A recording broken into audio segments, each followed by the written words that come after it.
Board of Education Policy 0162.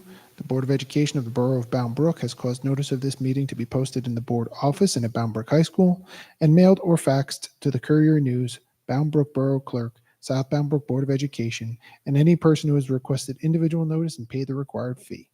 Please stand for the Pledge of Allegiance.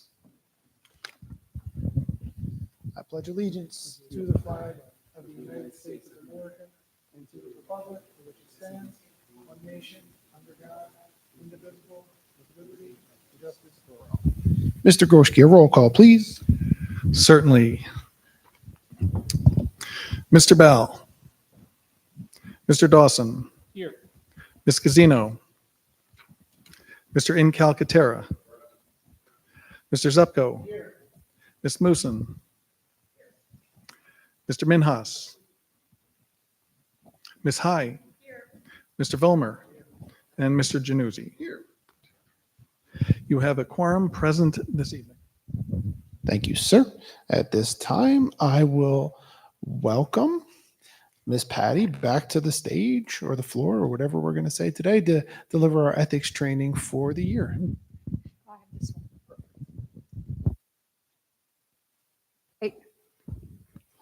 I want to thank you for having me tonight. I also want to start with congratulating you yet again on receiving your Carol E. Larson Master Board certification. And just for the benefit of your public, that is a tremendous accomplishment and requires a lot of effort and training on the part of the board. So how do you get there? You get first your board certification, which means you have to have 16 training hours over a 4-year period that include the majority, at least 7 members of your board and the superintendent. So that you got your board certification a couple of years ago. You continue to get your master board certification within 2 years to do an additional 10 hours of training. So that is 26 hours of professional development that your board, that you have done so that you can serve your community and your children better. And that really should be commended. There are not too many districts within the state that get the master certification. So I applaud you and congratulate you, because that is a fabulous feat for you, and your community should be proud. Your kids will benefit without a doubt. So we're doing ethics tonight, and ethics is a balancing act, right? What you can and what you can't do. But we can't start any ethics presentation without our standard disclaimer, which basically says this presentation tonight is for informational purposes only. It does not represent a legal opinion or legal advice. If you need a legal opinion or legal advice, please reach out to your board attorney. This is really just about different things that you can do, can and can't do. So the School Ethics Act was approved in 1991. Sometimes words escape me. I apologize. But I just want to read this. This is important. And I know that you've done some of this about ethics at your reorg meeting, but I think this statement says a lot. It is essential that the conduct of members of local boards of education and local administrators hold the respect and confidence of the people. These board members and administrators must avoid conduct which is in violation of their public trust, or which creates a justifiable impression among the public that such trust is being violated. And it's that last sentence that I think, it creates a justifiable impression. One of the standards that the School Ethics Commission uses in determining if an ethics violation has occurred is what we call the reasonable person standard. It's not always what you, the board member, think is ethical or not. It's what they feel a reasonable person might think. And that's a, you know, I don't know if that's a concept that's used anywhere else. But the School Ethics Act is really there to preserve the public's trust and confidence that you are managing the district with integrity and their students are benefiting. The School Ethics Act, to achieve that, the School Ethics Act listed some basic minimum ethical standards that board members must abide by, or school officials, at all times. The act also has a list of disciplinary options that is available to the School Ethics Commission to make sure that board members are abiding by these ethical standards. And really, the Code of Ethics and the School Ethics Act really does help define and identify things that, you know, some of the roles of a board member, and I think that's helpful. There are two different levels of provisions provided by the Act. The Code of Ethics and the mandatory training requirement only apply to school board members or charter school trustees. The list of prohibited acts and the disclosure statements apply to all school officials, and that includes some levels of administrators, as well as charter school trustees and board members, and also us at NJSBA have to abide by the list of prohibited acts and provide our disclosure statements every year. The School Ethics Act provided for a commission to enforce the act. That commission is comprised of 9 members appointed by the governor to 3-year terms. So of those 9 members, 2 are school board members, 5 are non-school officials, and 2 are school administrators. Again, they're appointed by the governor, and as you see in the slide, there are a few vacant seats. We're not quite sure what method the governor uses, but it is his decision. So the financial disclosure statements that all school officials must provide, there's 2 levels. A new school official has to do it within 30 days of being sworn in or them starting their position.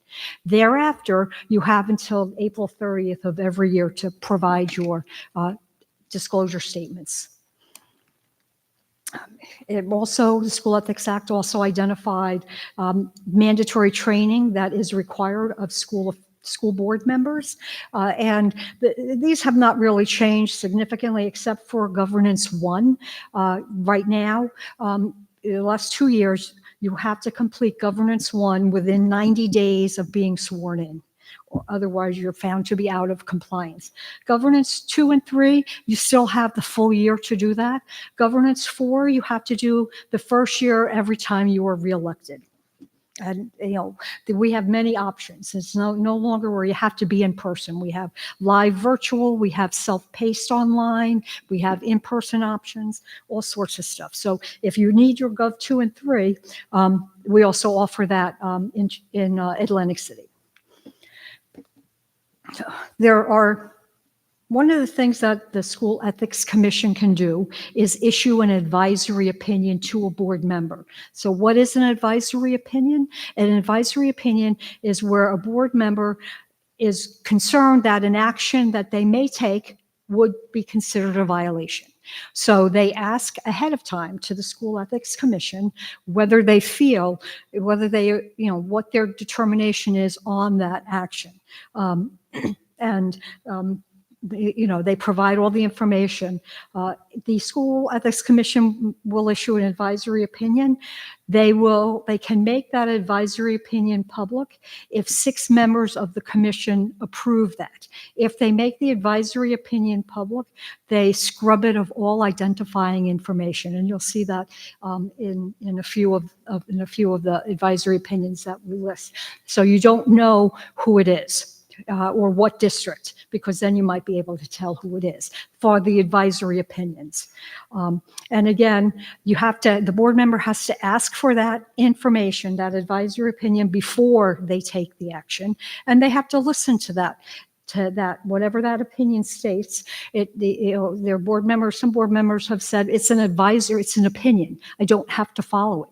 Well, if a police officer gives you their opinion that a certain action will get you a ticket or get you arrested, and you do that action, you really shouldn't be surprised if you get arrested or you get a ticket. Similarly, if you ask the advisory opinion and you don't follow it, if an ethics complaint is filed, it's likely that your penalty will be harsher because they asked, you asked, and they told you, and you said, yeah, I'm not going to follow that. And these are advisory opinions that, and one of the things we do, this training is updated every year so that it reflects the more recent opinions and ethics complaints for review. Keep in mind that if you go to the School Ethics Commission, which is on the NJDOE website, you can go year by year and look at all this information. And it really is, even with these are several that we found are pertinent. I will tell you that if you see the number that starts with A represents an advisory opinion.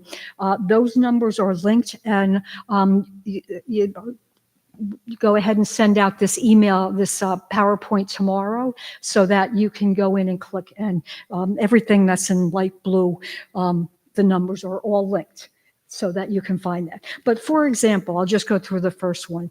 A school board member asked if they could review the resume of candidates before voting on the superintendent's recommendation for that candidate. And the School Ethics Commission said it's not really in their jurisdiction to determine whether you can or cannot review them. But if your district, if that happens in your district, if you are allowed to review, the role is very limited. You can only look at it for observation or assessment. And you have to keep in mind that the superintendent is the only one responsible for making a recommendation. So even if you look at it, you can't act on anything unless the superintendent makes a recommendation. And then if you look at the fourth one, which is helpful, the bottom one, A0724. So a board member co-owns a business in town, and they want to participate in fundraising requests to support the PTO and clubs through hosting events and advertising. The School Ethics Commission said, as long as you are hosting those events and advertising to the entire community, it's not likely a violation. If you're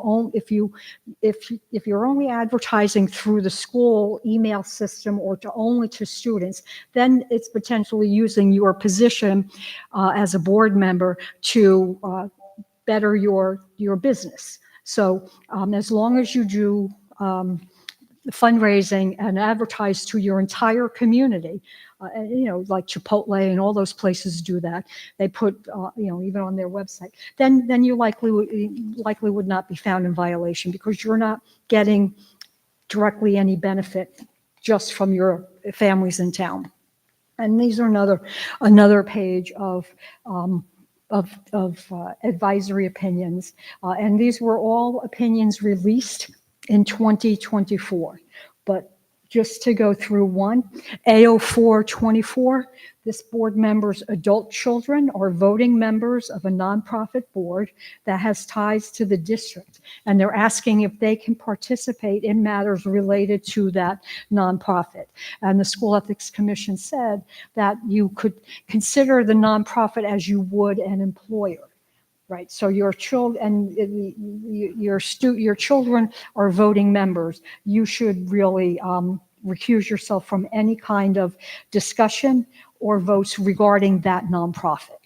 And that's how far into the weeds they sometimes go. And again, these are all linked that you can look up in when you have time, read into them. They are quite interesting at times. The other thing that School Ethics Commission can rule on is an ethics complaint. An ethics complaint can be filed by any person, anywhere. You don't have to live in Bound Brook. They can come from anywhere. And when you stream your meetings, it brings a whole new perspective to that. They have to allege that a violation of the School Ethics Act as occurred. If they do that, they have to file the complaint within 180 days of the occurrence of what they're saying happened. They have to provide a specific section or tenet of the Code of Ethics that they say you violated, that the board member violated, and they have to provide the factual evidence that for the School Ethics Commission to consider. The School Ethics Commission does not have a paralegal. They do not go out. They do not do research. They only look at the case based on the information you provided or the person complaining provided. Now, board members have the opportunity to respond, so it's not like it's completely out of your hands. But those are what they need to do to file complaints. And that information is all on the School Ethics Commission's website. And again, they use the reasonable person standard. If a reasonable person would be led to believe that the act was violated, the board member will be found in violation of the School Ethics Act. Basically, if it looks like a conflict, it is a conflict. The next thing that the School Ethics Commission had, the School Ethics Act identifies, is the series of penalties that is available to the School Ethics Commission for each level of a complaint. Because if you have the School Ethics Act and you have a list of things that board members can and can't do, and what happens if they do the things they're not supposed to, you have to have some method to make sure that board members, school officials are living up to the School Ethics Act and the Code of Ethics all the time. So the first level that's available to the School Ethics Commission is a reprimand, which is simply a rebuke by the governor. By the Commissioner of Education. The next level is a censure. So that is a formal rebuke or formal disapproval by the commissioner, followed up with a resolution in your local board meeting that identifies, that's read and voted on, that identifies a board member has violated the Code of Ethics.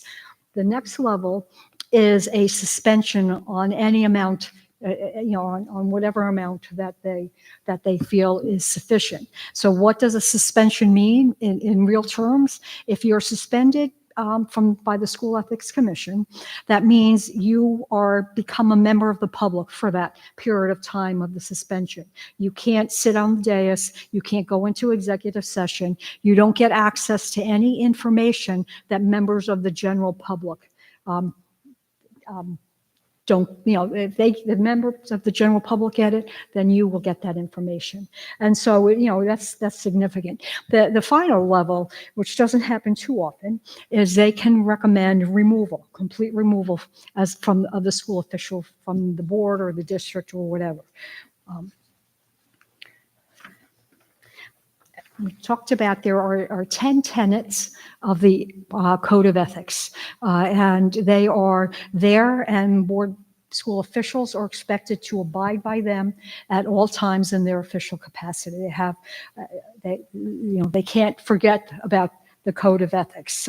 These also, the tenets help identify different roles that board members can and can't do. But to go through them kind of quickly and briefly, and feel free to ask a question at any time. You don't have to wait till the end if you have a question, because this is like an info dump. But go ahead. So the only thing I will say as a reminder, if you're going to ask a question, just call for the microphone so that it gets picked up for the recording. Okay. All right.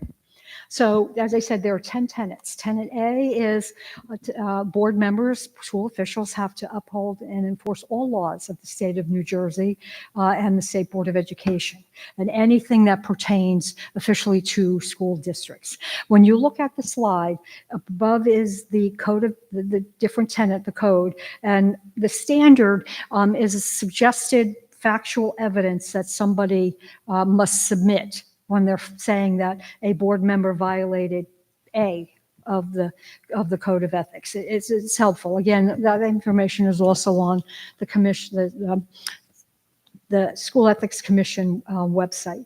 And when we get to B talks about you will make decisions in the best interest of the educational welfare of all your students, not just some, not just the constituency that may have elected you. Once you are sworn in, you represent every student in Bound Brook. Board, one of the four functions of a board is policymaking, and that's what this tenet talks about, that you will focus your attention on policymaking. That's the level where you are, not the day-to-day operations of the district, but actual policymaking. Board makes the policy, the administration sets the regulations and sets how those policies will be implemented. And this one we like to use a lot, that you will carry out your responsibility to not to administer the district, but with your fellow board members, see that they are well run.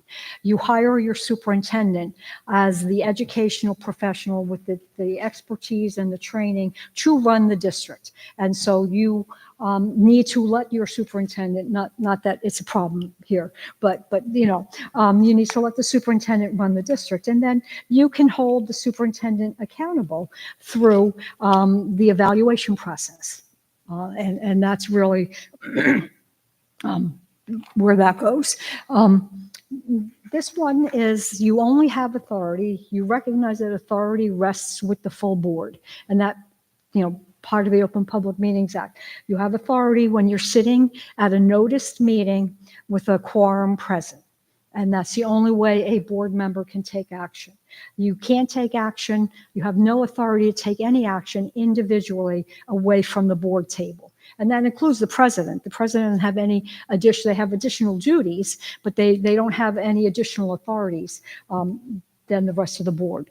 And sometimes that's a hard one.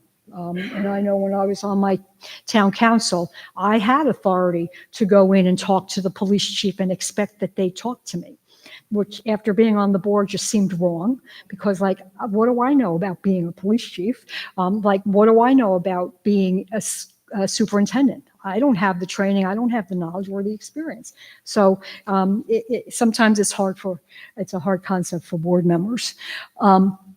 You're not going to surrender your individual judgment on your independent judgment on anything.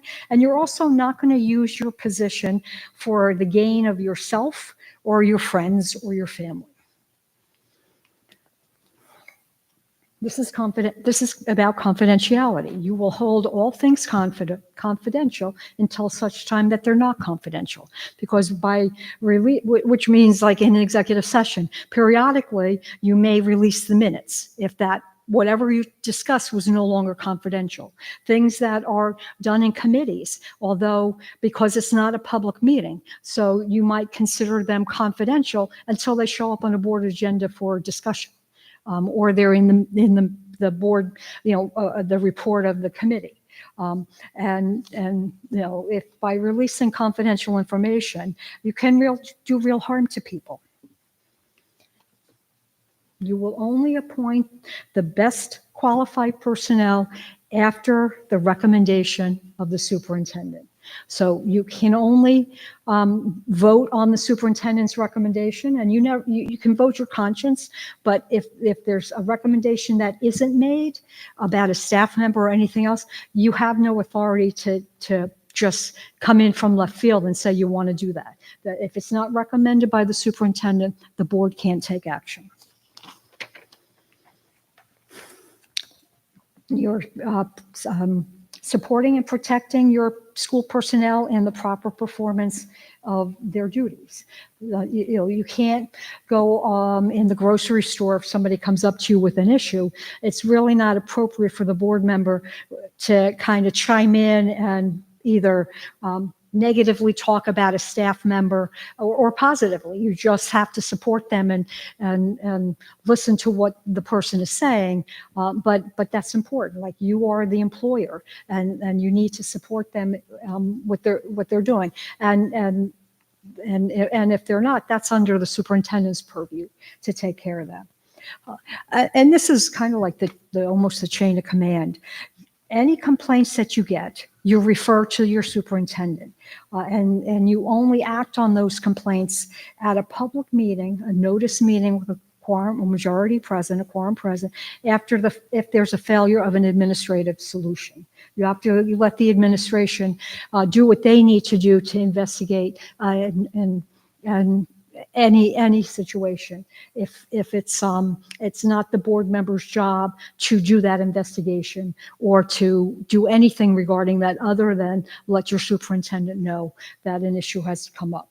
I mean, ultimately, these 10 tenets identify the different lanes and the different roles of a board member, what they can and can't do. So these are cases related to the Code of Ethics, and there are some interesting, I hear, there's some interesting in here. And just so you know, some of these cases have been appealed, so the determination might change. As a board member, just know that if the commission recommends a penalty, that is automatically reviewed by the Commissioner of Education, who has the option of agreeing, not agreeing, or changing or amending. And then after the decision is made, if it's upheld by the commissioner, board members always have the opportunity to appeal any case, and you can appeal the violation itself or the penalty. So there is a process. It's not like somebody files something against you and you're out of the whole thing and you wait. That's not how it works. It is a legal proceeding. But just to go through one of these, and just so you see how to read them, they are linked. They are linked so that you can go in and read the full case. Now, the ethics complaints are not necessarily scrubbed of identifying information. The advisory opinions are, because that should pertain, if anybody has a similar issue, they can look that up and see how they think the commission would rule on that.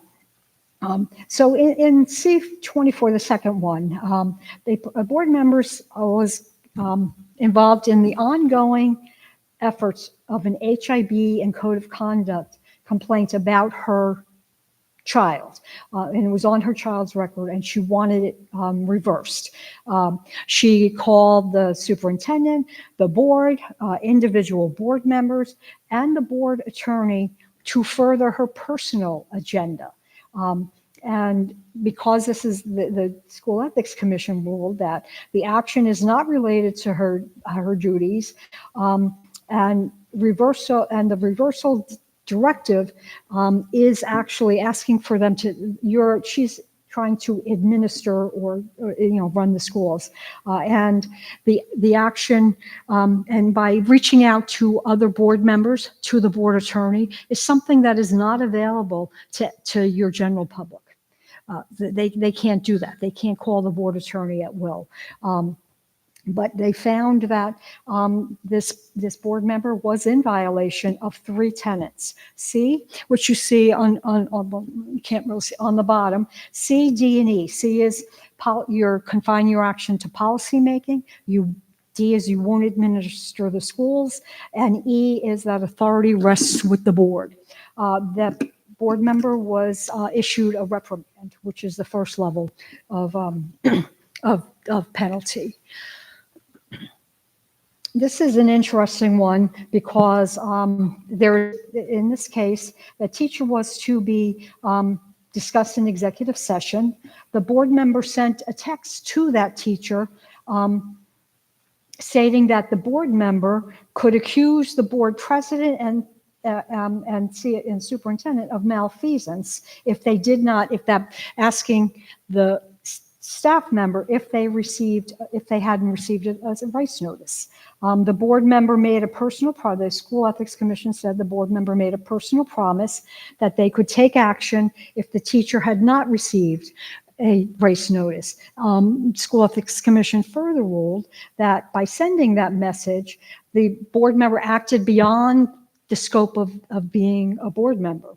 and that action could potentially compromise the board. They found that the board member was in violation of the Code of Ethics of Tenet E, which is that authority rests with the board at a notice meeting with a quorum present, not by one board member kind of going rogue and asking these questions. And they recommended a reprimand. So when it says recommended reprimand, it's still on the cycle. It could either be changed by the Commissioner of Education or it's being appealed. This one I like to point out because this shows that it's not just new board members that have errors in judgment or misjudge the situation. This is a board member who was on the board for 15 years. And they ruled that they took inappropriate action that was beyond their role as a board member. Basically, the board member, there was an employee, there was an employment action about an employee that the superintendent was recommending.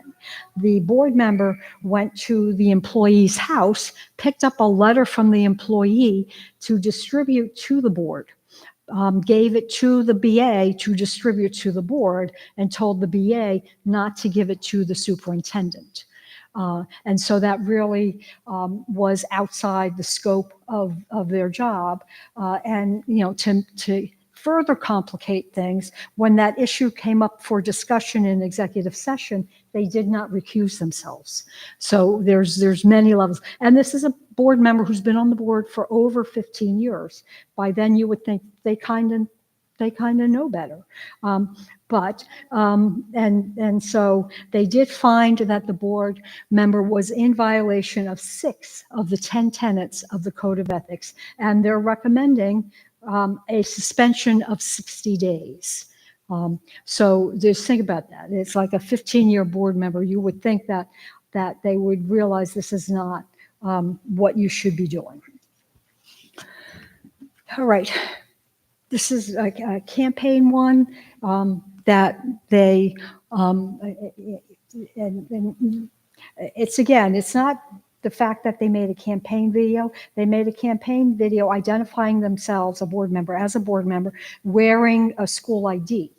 And so you can still do a campaign video, just don't say you're a board member and don't wear school district-related either ID or a T-shirt with the district on.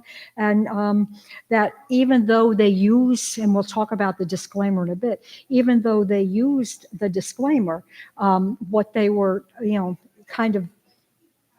used it, but it really wasn't used appropriately. And they did recommend a censure of this board member and that of 3 of the 10 tenets. This is the board member, the School Ethics Commission said the board members stood the chance of benefiting for themselves because they had formed a team and they wanted to do things that the video talks about things that they could do if you elected these 2 people, whatever that might be. So again, you have to be mindful of what it is that you do. You have to remember that as a board member, or school official, you have to abide by this Code of Ethics at all times. And as an elected official, you are held to a higher standard. And that's really, you choose to be either elected or appointed or however that goes. And you have to acknowledge that as an elected official, especially school board, school official, you're held to a higher standard. There's I talked about recusing if there's on that list of prohibited acts that you can and can't do. Really what a recusal signifies is that the board member has a legal conflict and they can't participate in the discussion or the vote. An abstention does not reflect that. An abstention, you can abstain for numerous reasons, but if you have a legal conflict, then you need to recuse yourself. And if you're not sure if your conflict is legal, reach out to your board attorney because they can help you, they can guide you in what that is. Oh, here's the list of prohibited acts. And really, again, it says recuse yourself if there's a benefit of any of these, if any of these apply to you or your immediate family, for things like if you have any financial gain, if their financial involvement that may impair your objectivity. An example might be if you work for an insurance broker that works with school districts, and it may not be your district, but you have inside knowledge, you should probably recuse yourself, or at least have that conversation with your school board attorney. In the list of other considerations, H talks about it's not a conflict if what you're voting on or talking about is not only you don't. It's not only a gain to you or your child. And an example of that would be if you're approving field trips and your child's going on that field trip. Well, the whole class is going on that field trip, so your child's not getting anything extra that anybody else isn't getting. So so you can feel comfortable that on field trips or school dances, whatever it is that you vote on, that you can, because your child is not getting anything extra special. The School Ethics Act also defines what a benefit is, and the definition is that if there's a direct, indirect advantage, profit, privilege, or gain to you or anyone in your family, that would be considered a benefit. And again, the determination that the School Ethics Commission uses is if a reasonable member of the public would think that you were not being objective. And so again, it's the reasonable member standard that applies more than your own personal thought. And the one example of this is, and again, this is a school official, this is a superintendent or acting superintendent, that so it's not only board members, right? Everybody has this. But this acting superintendent, it was her first meeting as being acting superintendent. There was a list of 160 people to be school substitutes in the school. Her son was on that list of people. She recommended that list be approved. Ultimately, she probably should have read through the entire list before it went there. But they felt that it did create, a view that she may not be objective because her son was gaining financially. And so she was reprimanded for that by the Commissioner of Education. These next few slides talk about how the different ethics rulings on conflict and benefits. Looking at my time. So we go through there, and really just be mindful. Like this, well, I'll go into the second one just because to kind of show you what it is. A board member voted on 2 resolutions to name a school building in honor of an elected official who was also her boss. And the elected, also her boss. And so they're a boss of 20 years. The School Ethics Commission said that the long-standing relationship could create a justifiable impression that the independent judgment or the objectivity of that board member could be impaired, right? Because it's your boss. So if you name school buildings after her, you might get a better position. Or if it's an elected official, then you might run, for something else. It might help you. And so the School Ethics Commission did recommend a censure of that board member.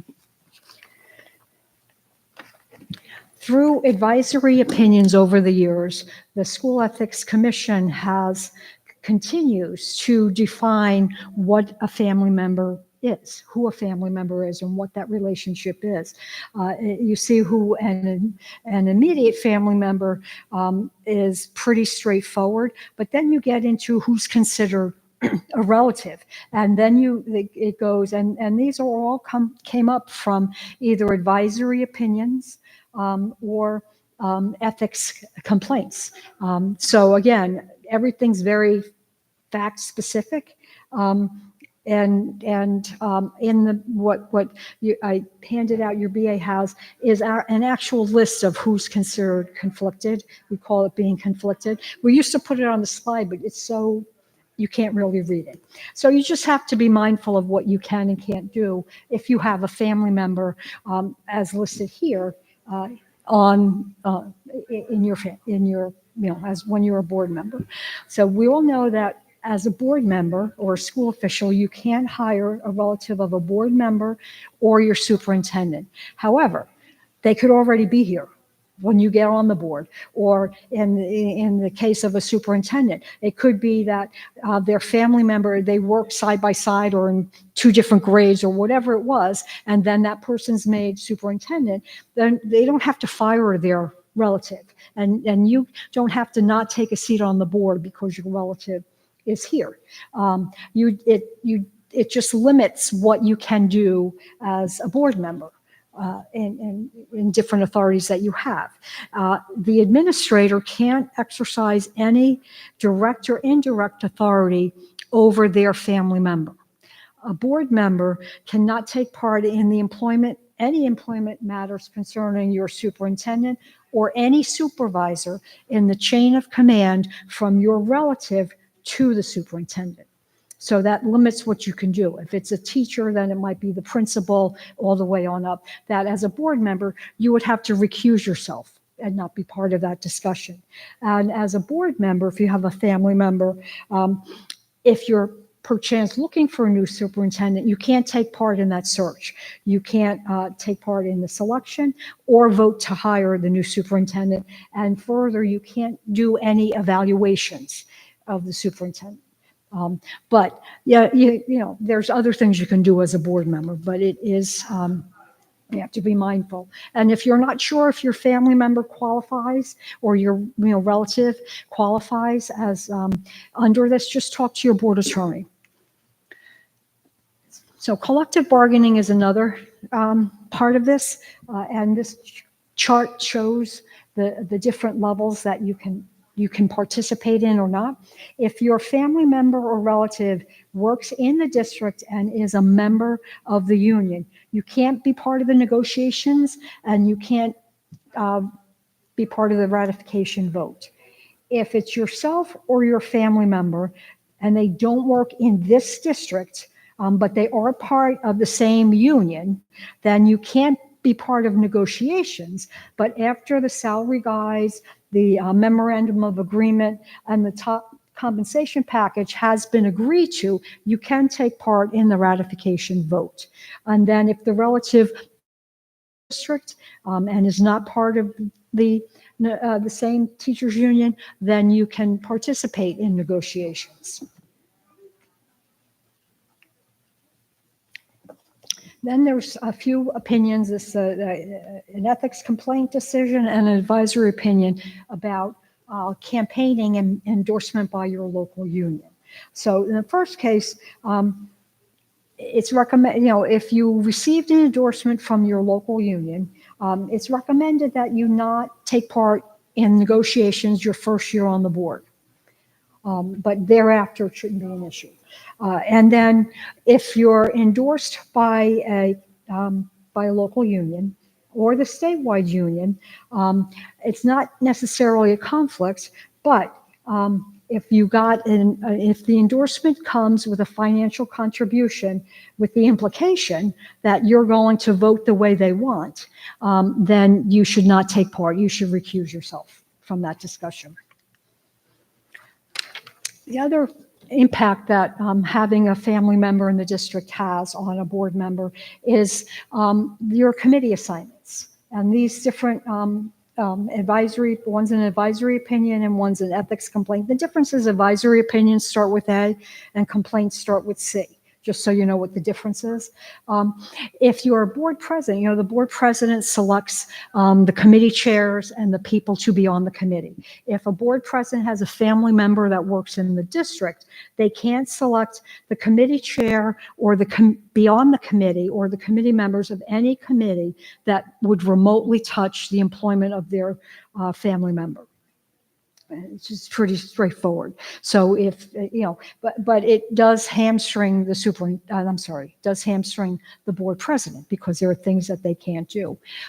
If you're a board member, you can't, so the president can't assign the committees, remotely touching them. A board member can't be on any committee that remotely touches the employment of whatever it is of their family member, be it negotiations, be it personnel, or anything that has that touches upon them.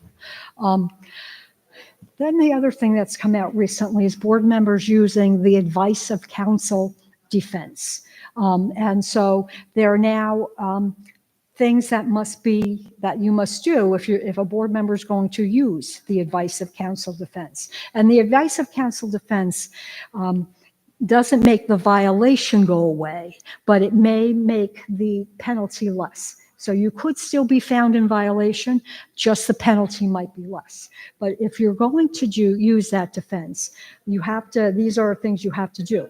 You have to ask for and get the advice and follow the advice before you took the action. The person you ask for the advice from has to be qualified and knowledgeable to do that, right? You can't just go ask somebody on the street corner to do that. You have to go ask an attorney for that, and that you gave all the important information pertaining to that person beforehand, and then you actually comply with the advice that they gave.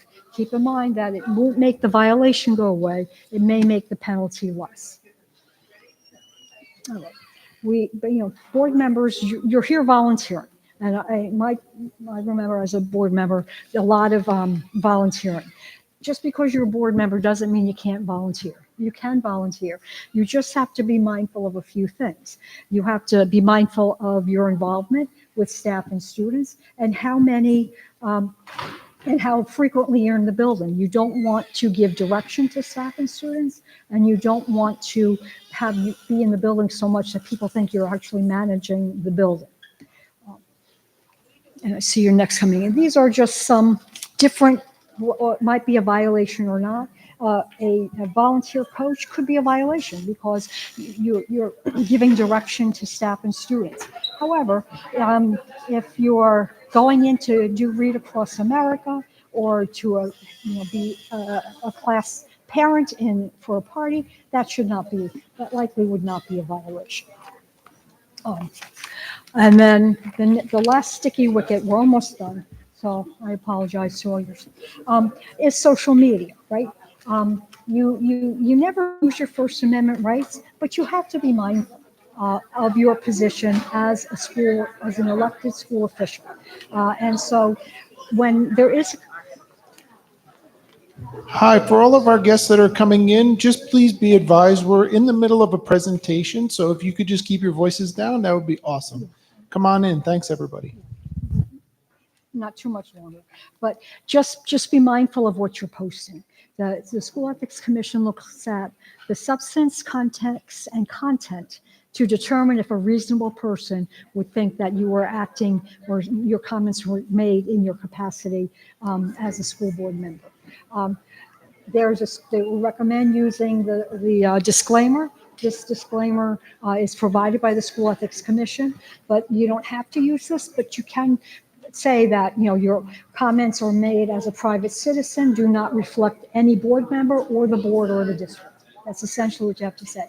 But it's not a get out of jail free card. If the School Ethics Commission looks at the content, context, and substance, you could still be found in violation. That's loud.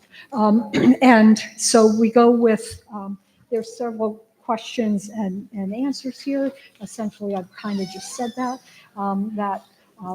just use the disclaimer. That's really helpful. And then a little more guidance. don't, if you have a campaign account or any social media account that identifies you as a board member or your campaign account, once you become elected, it's not appropriate to use the campaign account anymore because the general public doesn't know the difference. So just want to say welcome to everybody who's Yeah. here for the general board meeting. We're just finishing up some training, so if you could keep the side conversations to a minimum, that would be great. Yep. Ms. Patty Reese here is delivering some training to the board, so thank you. And we're almost done. We're doing ethics training, which is a lot. So just don't use something that identifies you as a board member. Don't be strongly recommend you not be an administrator of any social media account because likely they're private and likely you get to make decisions on what stays and what doesn't. And if there's a majority of board members part of that private group, it becomes problematic. But if you like or share something from your personal account, it can't be confused with board business, you likely won't be found in violation. And as I said, we're done. We've spent the last almost hour talking about, as a board members, what you can and can't do. And I want to remind you of there's so much that you do. There's so much of an impact, and that this is a volunteer job. And I want to, at least thank you for your time and effort, and again for this board and getting your master board certification really does show your interest in improving the lives of your students. So if there's any questions, and I know you need to move on, feel free to reach out to me by email or call me. And we'll go from there. Great. Thanks very much, Patty.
Danny, I have a question.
It should be. Yeah. Leave it on or what? It's up to you. With just you leaving it on, it should be fine. Yeah. But let's see what happens. All right. Okay.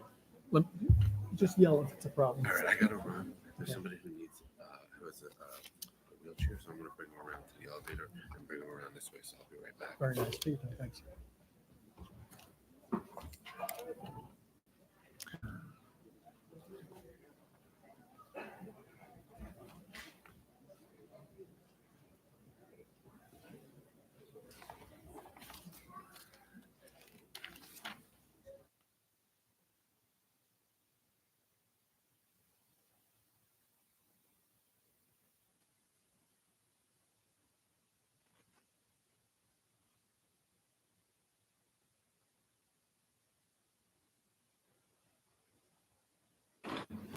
All right, everybody. So welcome again to our board meeting for tonight. Sorry to keep you waiting, and I'm happy to see such a full audience. The good news is you don't have to listen to me read the Open Public Meeting Act because we already did that. And we're going to jump right over to Dr. Freeman and his superintendent's report. Well, good evening, everybody, and welcome to our May board meeting. It is very exciting to see so many people in the audience, and knowing that we have all these wonderful awards to give tonight makes it a really special night. At this time, we'll start with our students of the month. I call forward Dr. S. for Lamont and Lamont Annex.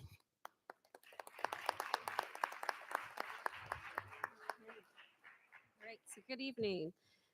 Congratulations to Nathaniel Vargas. Nathaniel, you want to come up? Come on down, Nathaniel.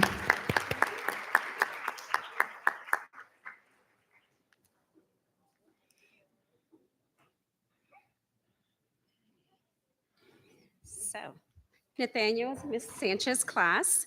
Nathaniel is a big brother to his little sister. Nathaniel enjoys exploring the learning centers, learning the alphabets and numbers, and singing songs. His favorite hobby is building with wooden blocks and playing with puzzles. Congratulations, Nathaniel. Yay, Nathaniel. We're going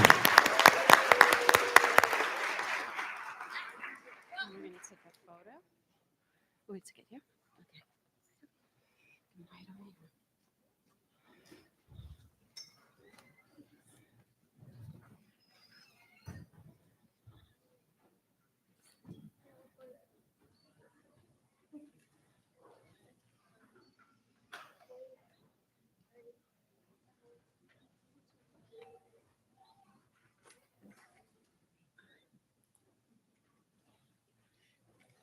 Yay, Nathaniel. Another round of applause for Nathaniel.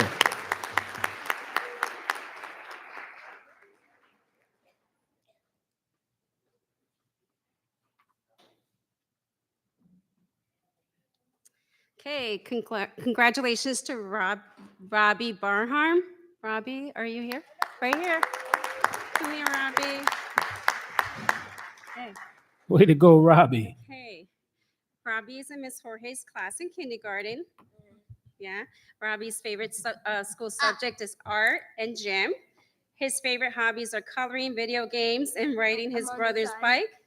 When he grows up, he wants to be a YouTuber or an art teacher. Congratulations, Robbie. All right. Say hello in the mic, Robbie. Right over here. Yes.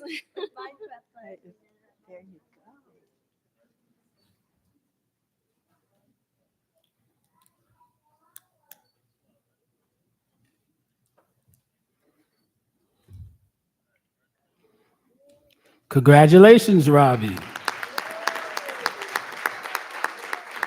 Hey, congratulations to Ashton Rambargen. Ashton? Ashton's in first grade Yay, in Miss Ashton. Wood's class.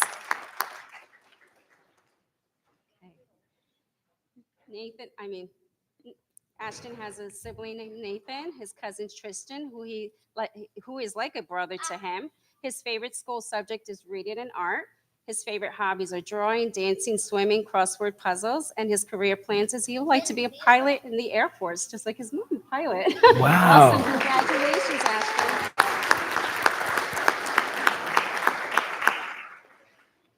You want to take a picture? Come on over. We're going to go this way. Yeah.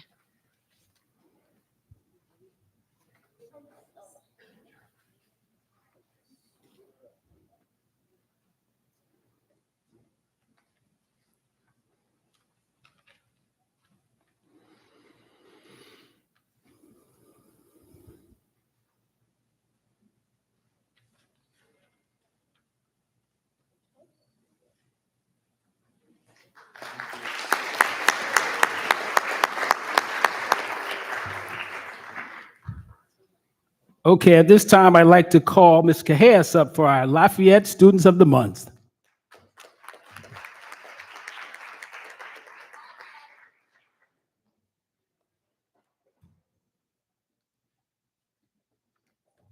Our second grade student of the month is Angeline Torres Rosso. Yay, Angelina.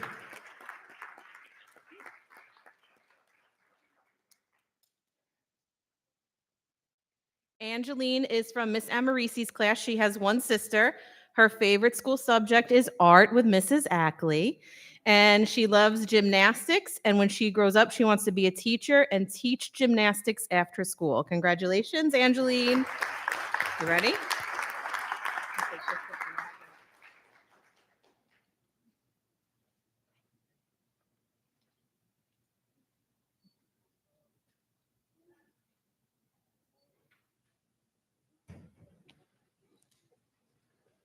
Another round of applause for Angeline. Our third grade student of the month is Jadiel Cornejo Dionisio. Jadiel. Hey, Jadiel. Jadiel is in Miss Juarez's class. He has 3 siblings. His favorite school subject is math. He likes to play soccer and football after school. And when he grows up, he wants to be a soccer player and an engineer. Congratulations, Jadiel.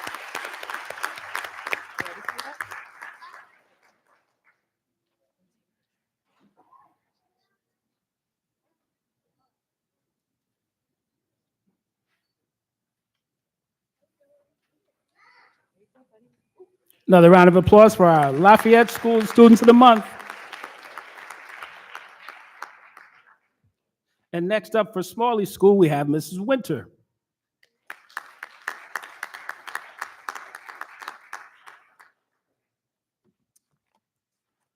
Congratulations to our 4th grade student of the month, Bethany Salazar.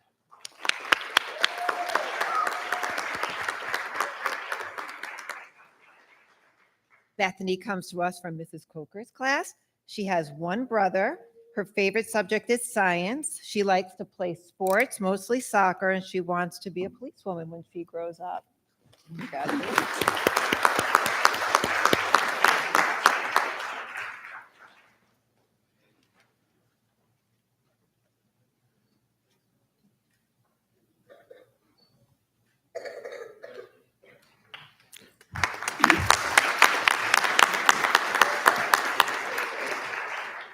Congratulations to our 5th grade student of the month, Samuel Duque Galindo. Come on down, Sam. Samuel doesn't have any siblings. His favorite subject is math. His hobbies are to play tag with his friends and play soccer. And his career goals when he grows up, he wants to help his family with their farm, and he also would like to go to college. Congratulations.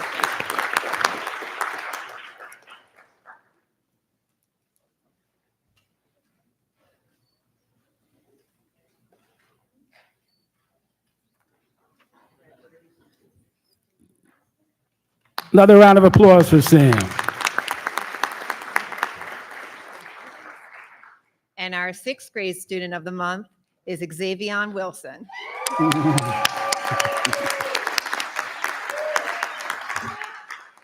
Xavion is coming to us from Mr. Melosurgo's class. Let's see his video. You gotta go over there, look that way. Right. He has one sibling. His favorite subject is ELA. His hobbies are playing basketball and talking basketball with me when he remembers to watch the game the night before. And his career goals are to be an NBA player or to do something in real estate.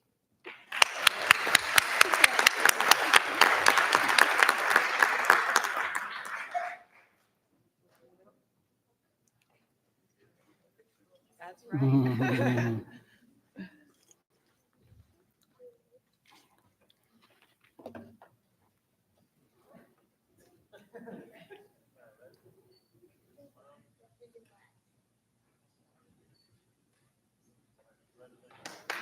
Another round of applause for all of our Smalley School Students of the Month. And next up from Community Middle School, we have Dr. Santa Surma.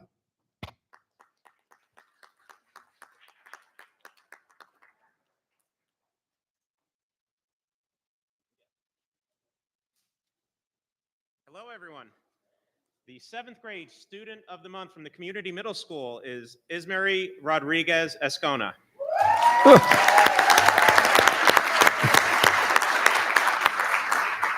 Ismary was nominated by her teacher, Mr. Sanders, has 2 siblings. Favorite subject is ELA, and hobbies are chess and piano. And when Ismary grows up, would like to be a dermatologist.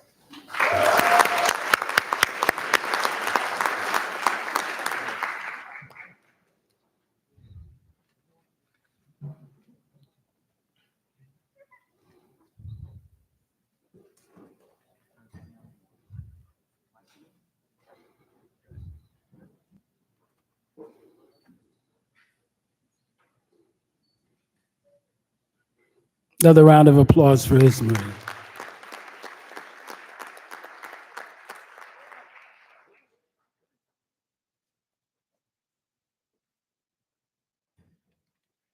The 8th grade student of the month from the community middle school is Mia Baladeras.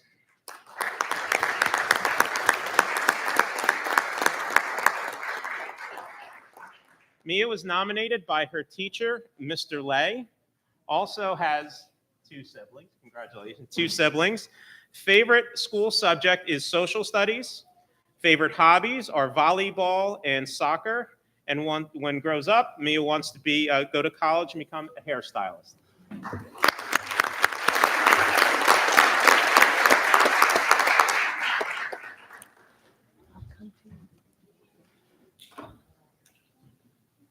Dad is coming down. Come on in, Dad.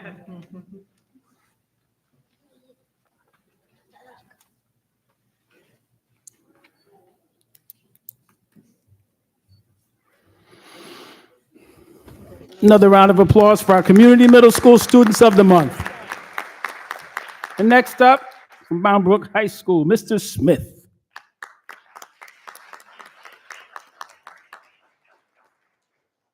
Good evening.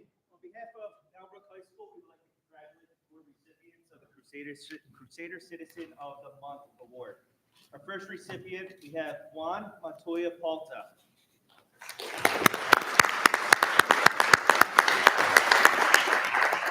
Juan has 1 sibling, an older sister. His favorite subject in school is math. Juan enjoys playing soccer, listening to music, and spending time with his family. And his future career plans include becoming a professional soccer player or studying something related to sports. Congratulations.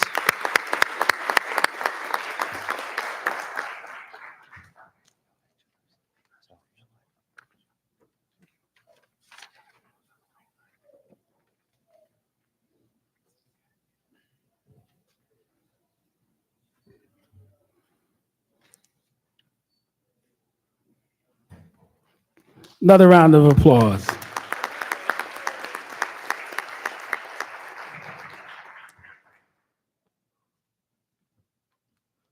Our next recipient, Joelle Oriana.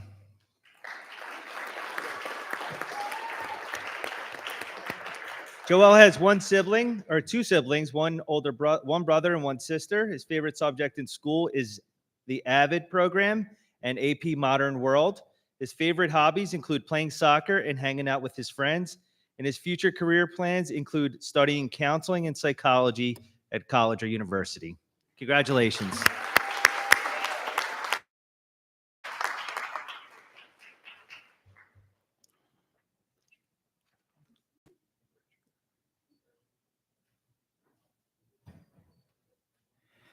All right, families coming in.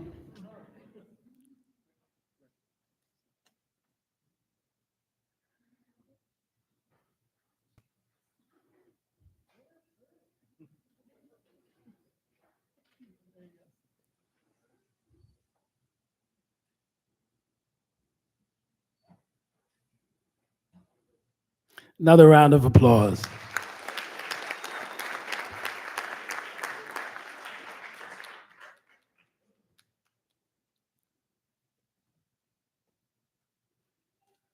Our next recipient, Bianca Hardy.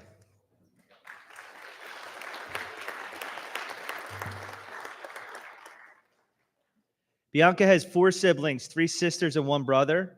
Favorite subject in school is history. She enjoys playing volleyball, shopping with friends, and traveling. And future career plans include CRNA. CRNA? CNA, maybe? I don't know what that means, but congratulations. It's a good career choice. It's a career choice.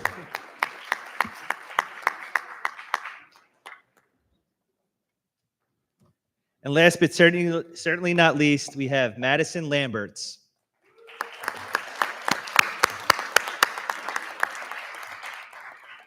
Madison has one sibling, Sean Lamberts, a brother. Favorite subject in school is English. Madison enjoys reading, skiing, and hanging out with her dad. And her future career plans include studying either psychology or psychiatry. So congratulations, Madison.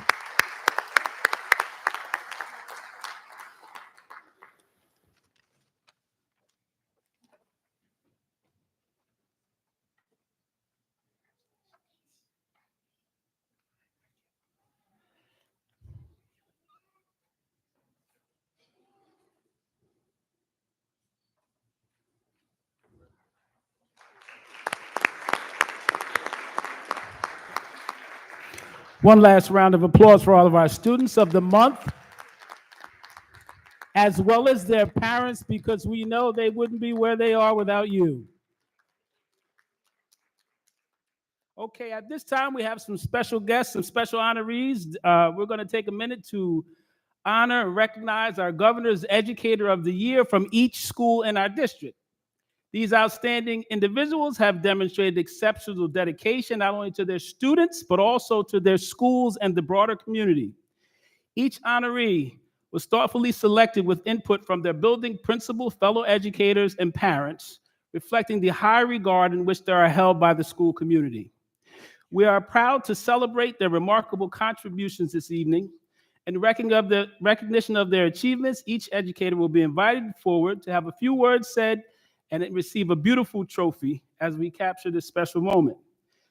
To our honorees, I just want to tell you how deeply grateful I am for all the hard work that you do, the care that you show to our students, your colleagues in the community. We really appreciate you. Let's all give them a round of applause.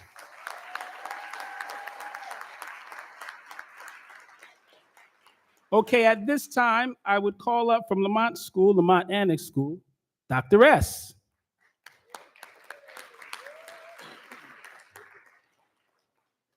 Okay.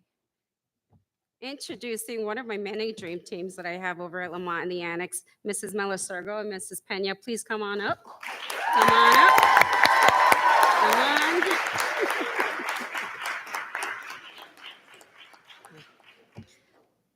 I have had the pleasure of knowing and working with this amazing team for the past 6 years. From the very beginning, it was clear that Mrs. Melasergo and Mrs. Pena are a perfect match.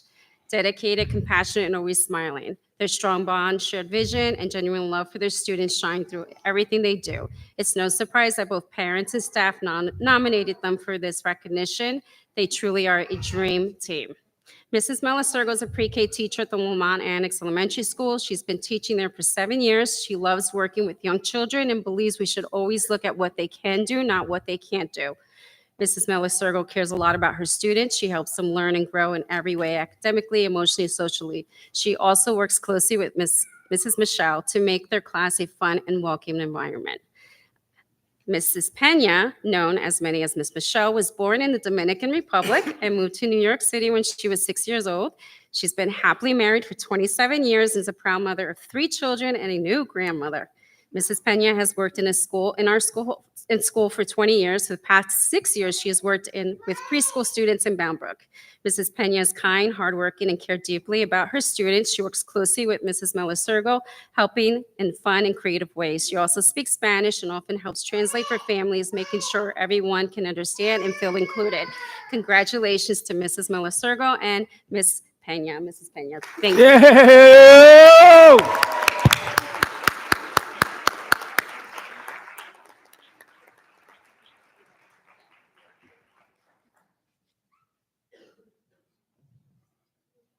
Okay, next, I'm so into the ceremony, I almost forgot. Next, from Lafayette School, let's call Ms. Cajellas.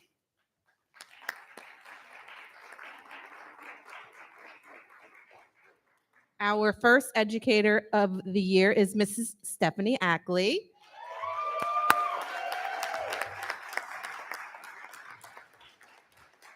Miss Ackley is a dedicated art teacher whose passion for art has enriched the Bound Brook School District for over 13 years.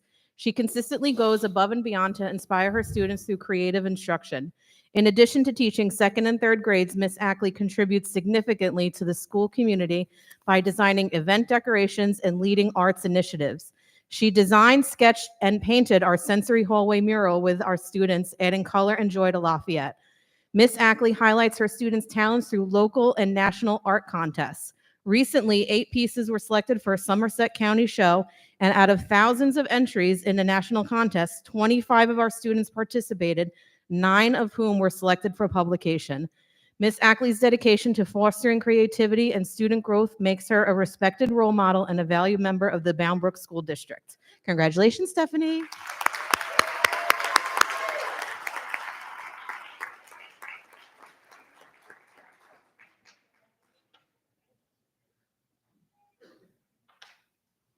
Our second educator of the year is Miss Renee Jacobs Grauer.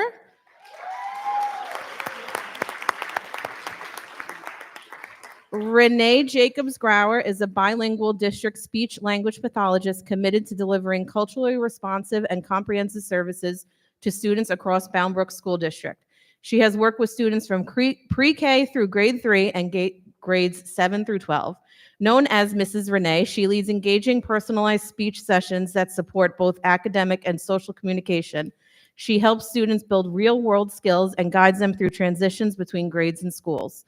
Mrs. Jacobs Grauers builds strong connections with students and families. Her bilingual skills help her support Spanish-speaking families, and her expertise in language development allows her to accurately identify language needs and provide effective services.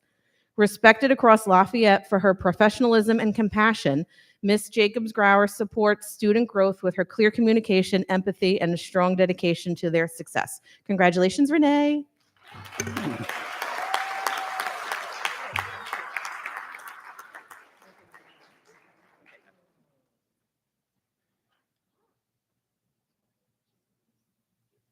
Can we take a picture? Are we taking pictures? Oh, okay. From here, from there? Oh, sorry. I didn't mean to put you on the spot. All right. We're taking a picture.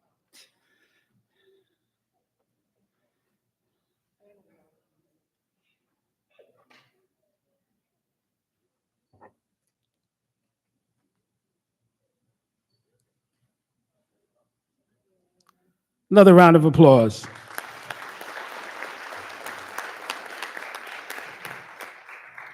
And next up from Smalley School, we have Ms. Winter.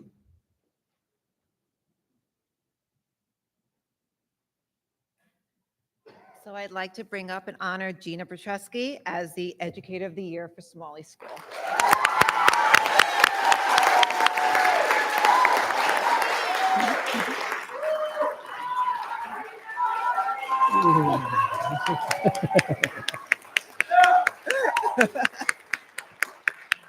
And this is why. We are so proud to recognize Ms. Petruski as Smalley Elementary School's Governor Educator of the Year. Oh, okay. Dedication, and heart. Ms. Petruski brings STEM to life through engaging hands-on lessons that spark curiosity and excitement. Her inclusive STEAM schedule invites all students to explore and grow, not just those in gifted and talented program, ensuring every child feels capable and inspired. A valued collaborator, she partners with colleagues to design high-impact lessons that elevate learning for all. Her classroom is a vibrant space where ideas flourish and students are eager to share what they've learned. Beyond the classroom, Ms. Petruski brings meaningful connections, greeting students warmly each morning and guiding them as a newspaper club advisor, where they find their voice and share their stories. Ms. Petruski, your positivity, your creativity, and your unwavering commitment leave a lasting impact on our school community. Congratulations, we are so proud to celebrate.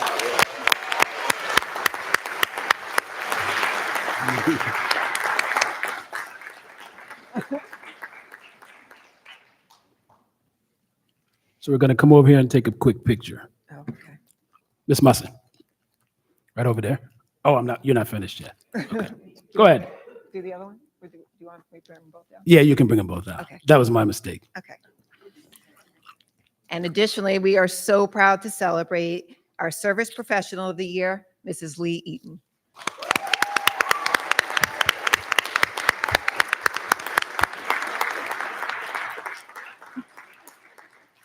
We are so proud to celebrate you tonight, a well-deserved honor that reflects your deep impact on our students, staff, and school community. Mrs. Eaton is the heart of Compassionate Smalley. Through her counseling, she creates safe, supportive spaces where students feel seen, heard, and valued. She's a trusted adult students turn to for guidance, reassurance, and hope, helping them build confidence and resilience. A dedicated teammate, Mrs. Eaton collaborates closely with staff to support students in need, developing action plans that lead to meaningful growth.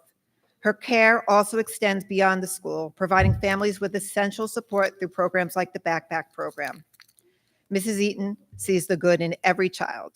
Her kindness, creativity, and belief in each student makes her an irreplaceable part of our school.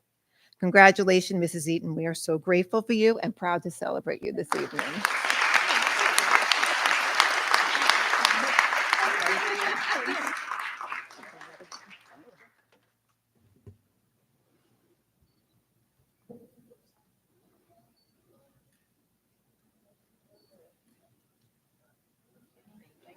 Congratulations.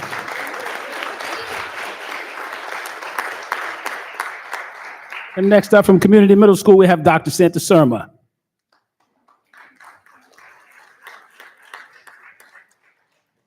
It's an honor and a privilege to present Mrs. Kim Kradatis as the Community Middle School representative for Somerset County Teacher of the Year.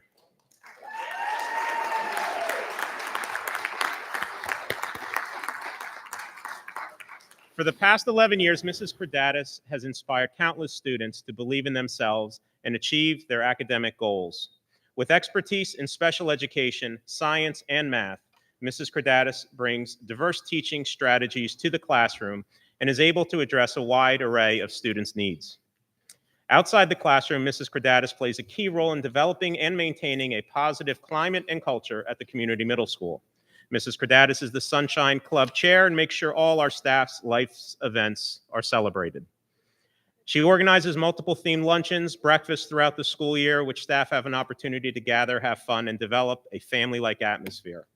Ms. Kradatis supports our school's athletic programs and attends games and events along with her family in support of her current and former students. She's the 7th grade class advisor and schedules numerous fundraisers and organizes extracurricular activities, such as the upcoming 6th and 7th grade Move Up Dance, Students to Science class trips, and the 7th grade trip to medieval times. Please join me in a round of applause for Mrs. Kradatis in recognition of her unwavering dedication and service to the families of Bound Brook.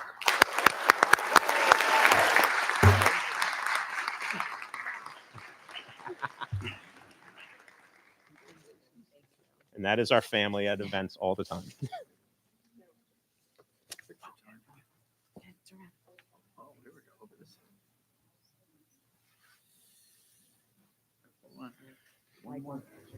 Oh, sorry.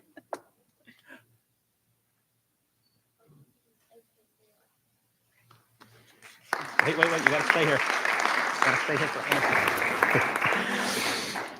Please join me in celebrating Miss Genesis Picado as the Community Middle School representative for Somerset County Ed Specialist of the Year.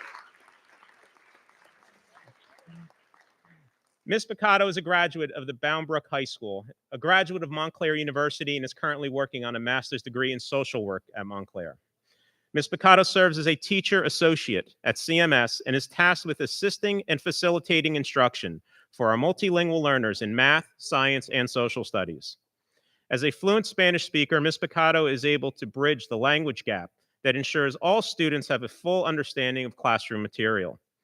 Ms. Picado has an immeasurable impact on students' learning and has helped to break down barriers that in the past have been a point of struggle for both student and teacher.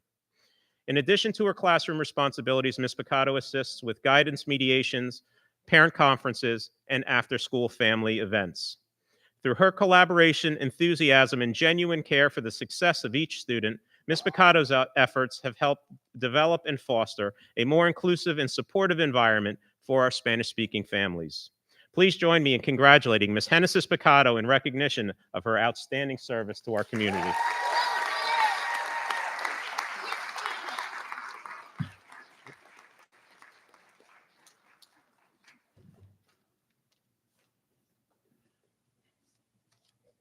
We're making it hard on Mike.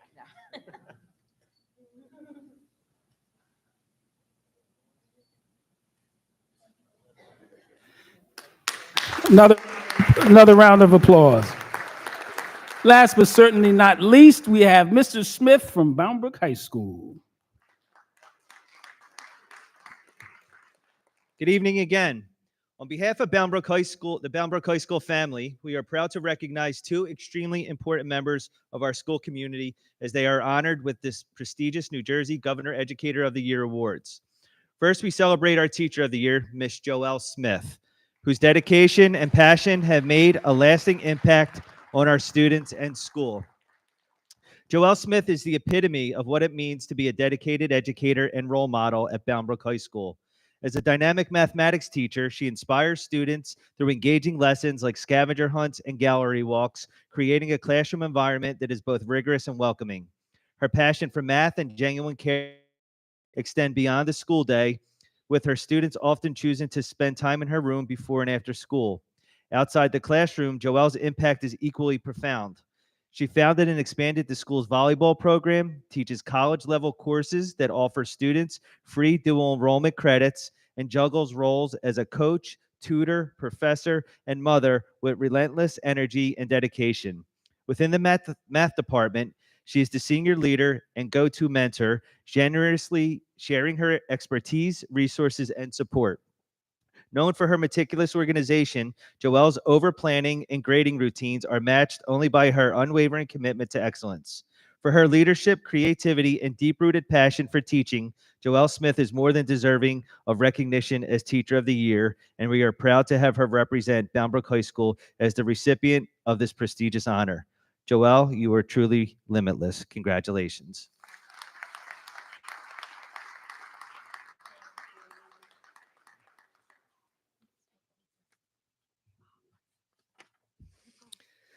Next, I would like to introduce our Educational Specialist of the Year, Miss Deb Paulson. Ms. Paulson serves as the Bound Brook High School Student Assistance Counselor. Her unwavering commitment to supporting our students' well-being and success has truly made a difference in our school community. Deb Paulson is a compassionate and dedicated educational specialist whose steady presence and thoughtful contributions have made a meaningful difference at Bound Brook High School. Through her leadership of Red Ribbon Week, coordinating the Think Fast Interactive presentation on substance abuse, she brings creativity and purpose to promoting student wellness using engaging activities, daily messages, and school-wide participation to spark important conversations around health and decision-making. As the advisor of the Pride Club, Deb fosters a culture of acceptance and inclusion, helping all students feel valued and supported. She is especially gifted at building genuine, trusting relationships with students, offering them a safe space to be heard and understood. Always willing to step in and support her colleagues, Deb is a reliable and respected member of the school community. Her leadership, care for students, and commitment to creating a positive school environment make her a strong and deserving recipient of this recognition. Deb, you too are limitless, and congratulations on this prestigious honor. Congratulations to the both of you.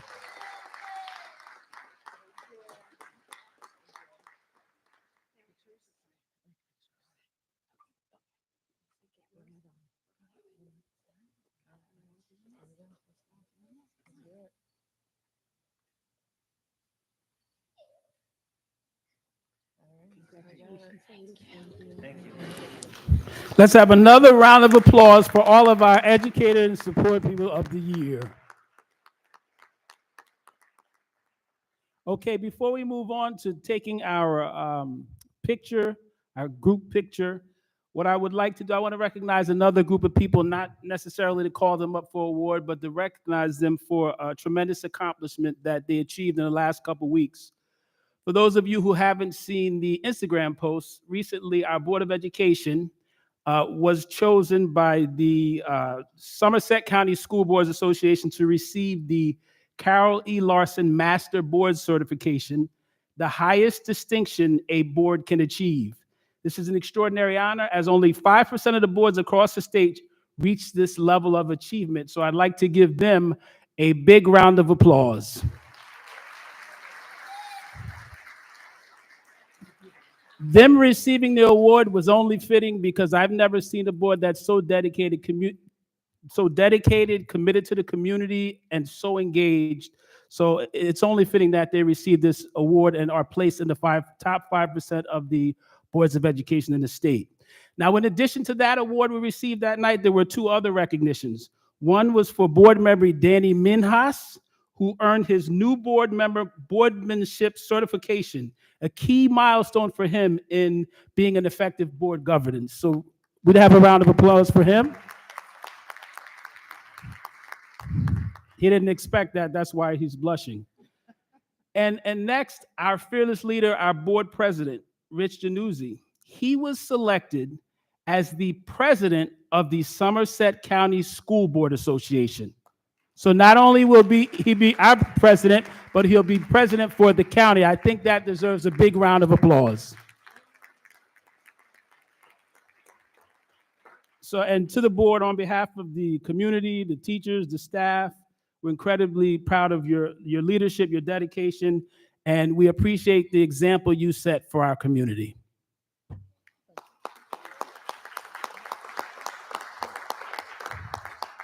Okay, at this time, would all of the parents and students of the month please come up to the stage to picture? If I could ask the educators of the year to stay, I'd like to get a picture with you as well. So all the students of the month and parents, you can come on up.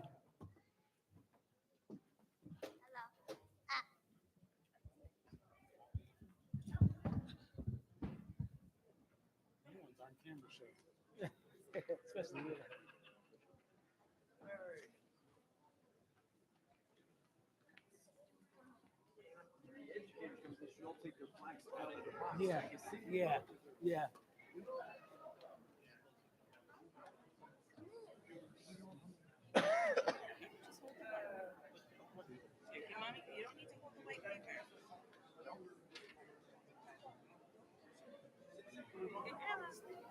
Yeah, or do you? Good job.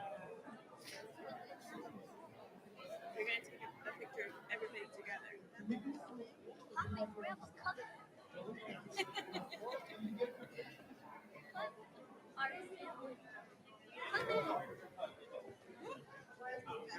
So Mike, you want to do it on the floor or the stage?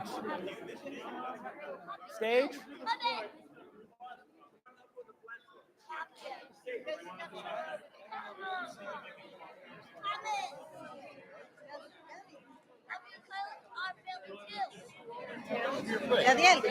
Yeah, so we have to left. Oh, we have to go.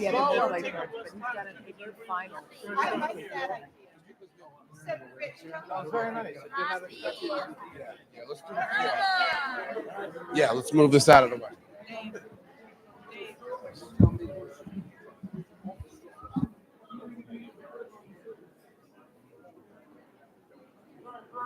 That's a good idea.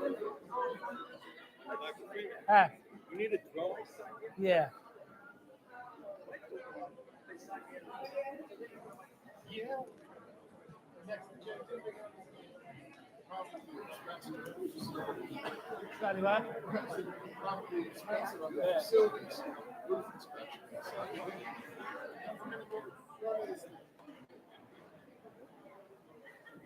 Mike.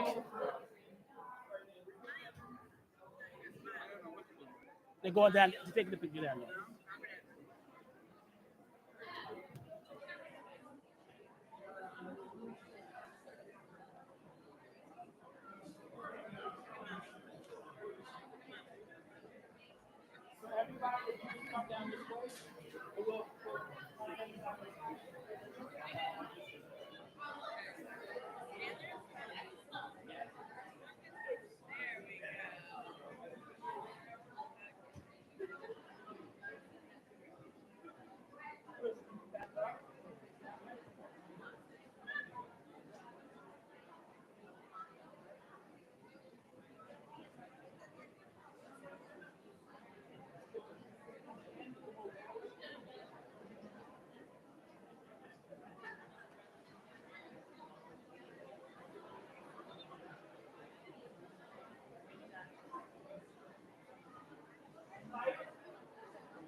Can you get it?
Okay, if we could have the educators of the year come up front.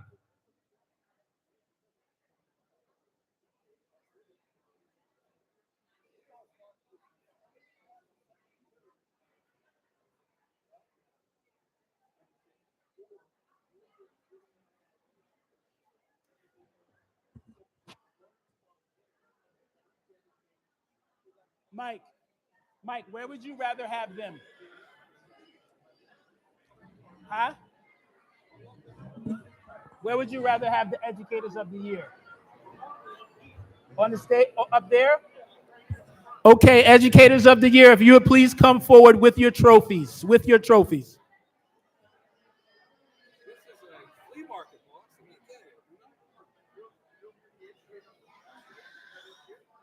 put them on the stage? Be easier. Yeah. Bring them up on the stage.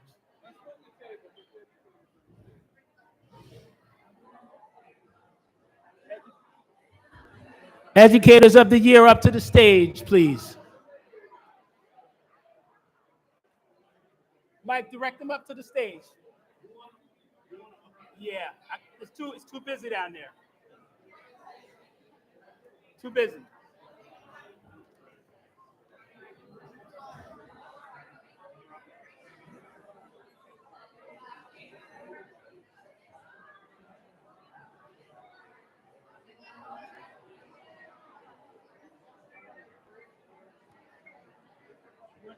Let's see if we can take the trophies out and hold them.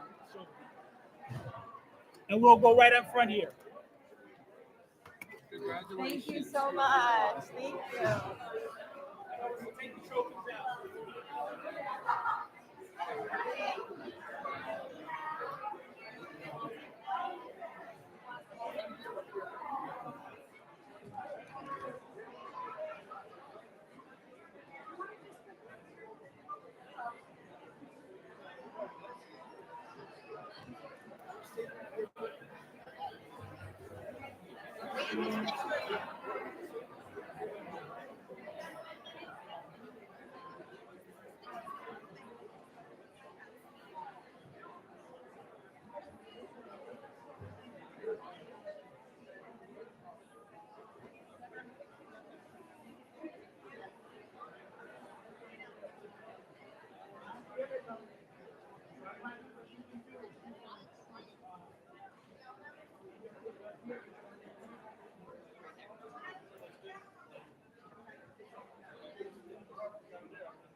Start walking the neighborhood. Yeah, there is one thing.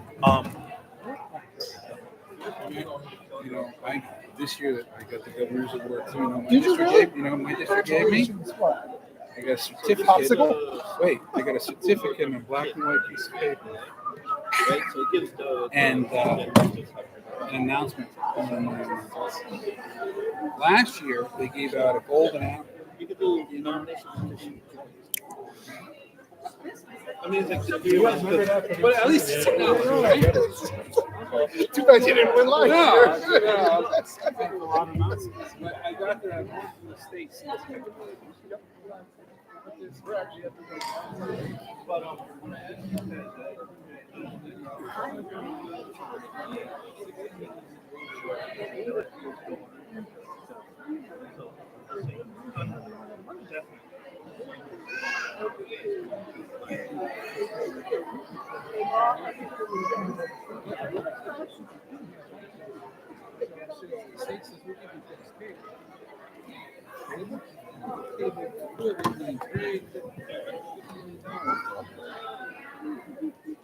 We figured it out. What's that? It's the LLD teacher at small. Who was this? Shinnich. Oh, Sid. Yeah, I love her. She's awesome. She's Yeah. yeah. They succeed. And let me tell you, she's really good.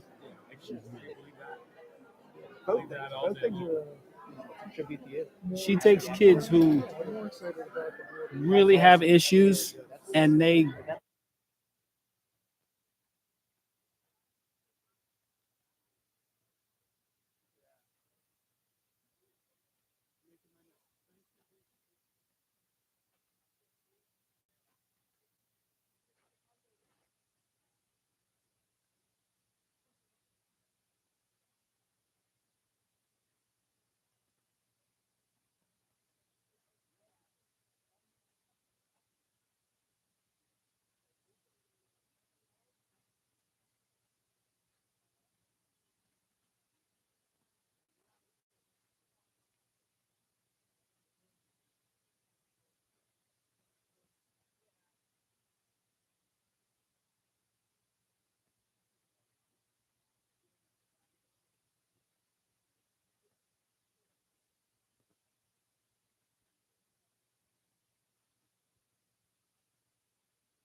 I think everybody who is intending to leave has likely left. There you go. So let's go ahead and move on to item 3.1. Just I want to acknowledge that while our student board member was unable to be with us this evening, he did send in some written reports, both from last month and from this month. So if you haven't already checked those out on the agenda, they were late adds. Please feel free to do that after the meeting and send any questions that you have to Harrison. I'm sure he'd be happy to answer. That moves us to committee reports. We'll start with education. Mr. Dawson, the floor is yours. Thank you, Mr. Januzzi. We had a good education meeting a couple weeks ago. Some exciting news. The district was recently evaluated in our preschool program. A lot of folks, if you are not deeply involved in education, you could easily have the misconception that preschool is easy and all play, but it is not. There are our youngest learners. It's their first experience in the district. So we were all really relieved to know that one of the many bodies that governs preschool education in New Jersey gave us a lot of really affirming validation in our programming, our curriculum, our approach, the way we enroll kids, and also saw some areas that we also think are promising places where we can continue growing and expanding the program and making future investments. So we were really excited about that news and all the work that's being done by our staff, our administrators, in the preschool programming. Lots of good things coming from that program. We also talked about the COGAT administration. So COGAT is an assessment that we can use to identify students who may be gifted or talented. And we were really excited about the results. The results show that we're having a broader way to identify kids who maybe have not been identified before. Kids who may be multilingual learners, kids who may have a learning disability or an IEP, kids who may need a 504 plan. A lot of those kids have a lot of talents, and the deeper we look at them, the deeper we can nurture those talents. So we were excited about those results, all promising things from education. Excellent. Thank you, Mr. Dawson. Any questions for the Education Committee? All right. Hearing none. Ms. High, not to put you on the spot, but since Mr. Bal is not here, would you mind doing an update for governance? I'll tell you in a second if I mind. Totally fine. I know I'm going out of order, but perhaps we could have Mr. Zupko do operations. Okay. You can throw it to me. That's fine. Okay, well, operations was an exciting committee. We talked about a lot of different things. One of the things we spoke about, which affects going forward, is going to affect some of our student body, was the photos, the photo service, legacy studios, about yearbook services, photo services. That was brought up and added to the agenda. And what we needed to talk about was basically looking at, the bang for the buck, the pricing compared to last year. I know my son is a senior and the prices were kind of high. So we just want to make it equitable for everybody when they, because it's a special time of year, and we want all of our parents and our students to enjoy pictures that they're going to have for a lifetime. So we kind of went into that a little bit. We also talked about updates. We're excited to talk about the renovations for the weight room and new equipment that was to go into the weight room. There were a number of different types of equipment that were put in, are going to be put in. I know that when I spoke to Mr. Gorski, the old equipment, we will make sure that it is safe, and when we dispose of it, or if we could recycle it, whatever the case may be. The installation, they're expecting to, be really quick, put in there, as repairs need to be done, painting. So the weight room is really going to look nice. Mr. Gorski, do you have any additions you want to add to that, or Dr. Freeman? No, sir, I think you covered it well. Okay. So and that's exciting, because that's another issue that, I like to say things like that, not a pun towards what we're talking about, but that's a legacy issue. So We have a weight room that will be enjoyed not just for, the students now, but for the students in the future. And I want to thank, the board wants to thank the administrative team for really getting behind that, because I see, it's such an important, when, our kids work out and they're really trying hard, they're performing to do the best that they can. And we want them to know that we support them, to have the right equipment. So that was really, really exciting. Also talked about the bidding of custodial services. Bidding took place on Tuesday, 29th of April. We had 7 bidders that bid on the contractual services. The lowest was SJ Services, won a bid at $999,936. That's $999,936. Do you, Mr. Gorski, want to go a little bit into that, or because there were some specifics I know that you knew?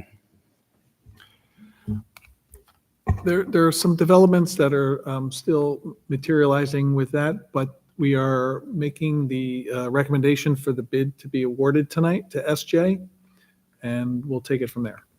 Okay. So that's something that's, that'll be really comprehensive for next year. We also talked about lunches, the school lunches for this year, for next year. Apparently, we've been doing really well. Lunch prices are to remain the same for all schools. We talked about how to improve or, look at what we are currently serving. I know depending, we were joking in the committee, like depending upon the school, they'll have a different viewpoint of their lunch. Now, the high school may feel a certain way, the middle school may feel a certain way. So we want to make sure that we are giving, again, the best possible items to all of our students and staff. And I know that that's something that I'm excited to talk about, because that's something that, again, will really help us out. Finally, there were 2 other items. The one was, I'm going to tread lightly on this because we had a vendor complaint for gym padding. And I wanted to just make sure that we, talked about that a little bit. But Dr. Freeman, would you like to? Okay, sure. So the gentleman who was here a couple months ago, we did a thorough investigation of his claim, and we came to the conclusion that there was some fault on both ends. So I brought it to the operations committee, and what they explained was that they wanted to kind of take that into consideration. So we're able to negotiate a dollar amount with him, and that is on the board agenda tonight for approval. He agreed to it, and it's on the agenda tonight for approval. Thank you, Dr. Freeman. Finally, one of the last things were brought up was the sign in front of the high school. And we're looking at we have the electronic sign, which is incredible, but we also have the other sign, and the other sign's looking a little tired. So we're trying to put our heads together in relation to seeing the best approach to navigate bringing the sign back to life and sprucing it up a little bit. And I'm thankful that Dr. Freeman took this, as soon as I mentioned it, he took it right onto his, his agenda. And, we're starting to see some ideas come forward. We want to make sure that it's something that, is going to be pleasing for everybody and aesthetically, pleasing to, the students as well. So we're still looking into that. That's still in process. Other than that, I don't remember having anything else, but if there are any questions for my committee, please, you can let me know now. Otherwise, that's it, Mr. President. Thank you, Mr. Zupko. Any questions on a rather full and complete Operations Committee meeting report?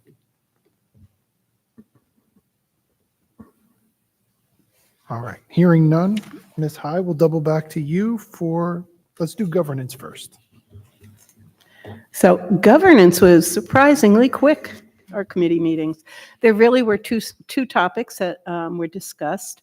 One of the things that we have to do as a board is we self-evaluate where we are as a board, and the other thing is to do the superintendent evaluation. And what we propose, or what we will be doing, is receiving the information, and each one of us separately then does an evaluation for Dr. Freeman. Then we meet with him, we discuss the results, and we go from there. This is something that we want done by our next meeting so that it's all done before our July 1st, which then is, we are in compliance with absolutely everything. CUSAC will be happy, everything, so it'll be good. The other topic that came up was cell phone policy.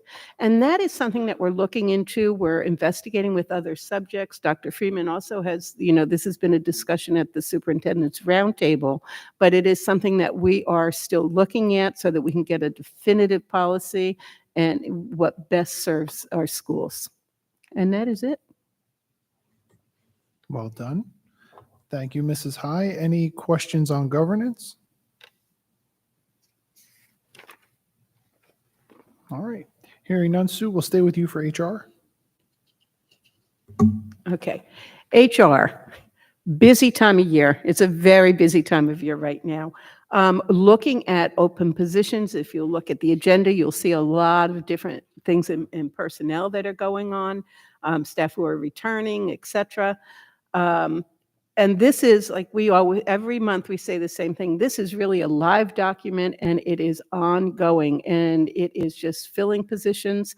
We mentioned at last month's board meeting that there was went to the colleges, went to Montclair and Kane, and really for the college fair, really looking at applicants. And you will see that we have some new positions or new hires on for the next school year, which is wonderful because we want to get them sooner rather than later. So this is good news that we're working on that. The other, another thing that happened within the district, and all teachers have been informed, just were transfers within the district. We are looking at open enrollment dates, which end at the end of this month for medical. It's really for dental. There are a lot of increases in staff with the dental program.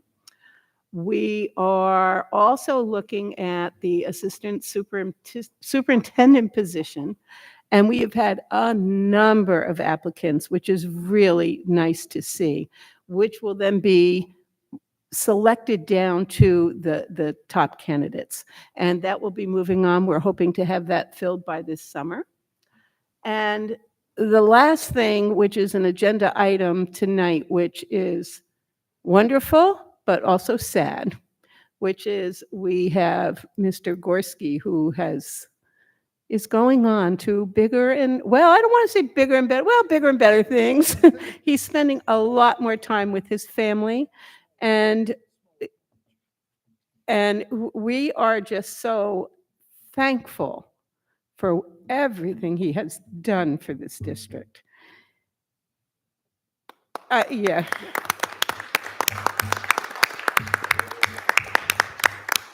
It's hard to talk about this without getting emotional because he just is such a tremendous force.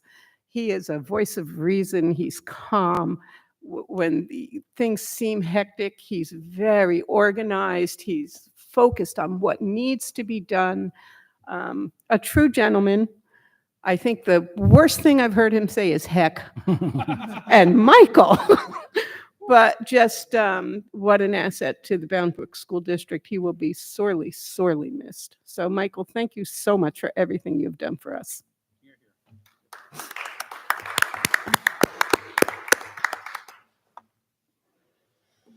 All right, and before Ms. High cries anymore, any other questions for HR committee report? Oh, very well said. Okay.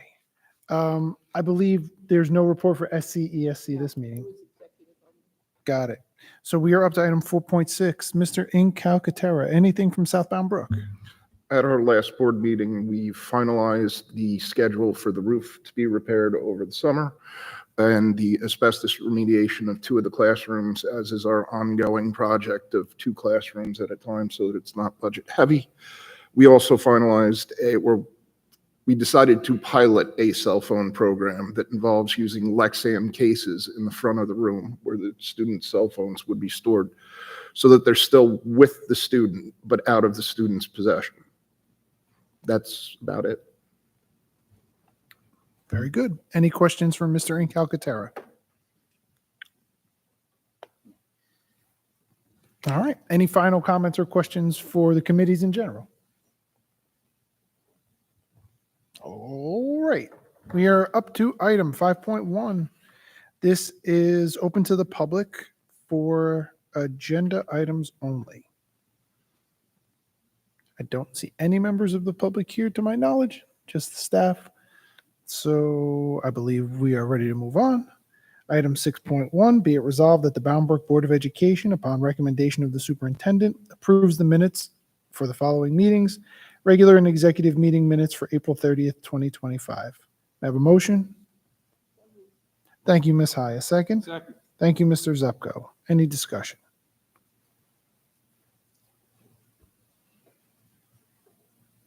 Hearing none. Mr. Gorski, a roll call, please. Certainly. Mr. Dawson. Mr. Incalcaterra. Mr. Zupko. Thank you. Ms. Moosen.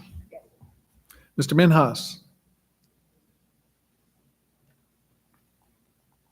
Thank you. Ms. High.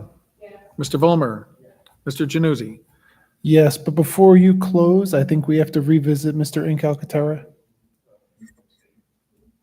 Abstain. So noted. Thank you. Mr. Januzzi, motion still passes. Thank you, Mr. Gorski. Item 7.1, be it resolved that the superintendent recommends for approval the resolutions as outlined in district personnel resolutions. These are items 7.2 through 7.49. I have a motion? Thank you, Mr. Dawson. A second from Mr. Incalcaterra. Any discussion?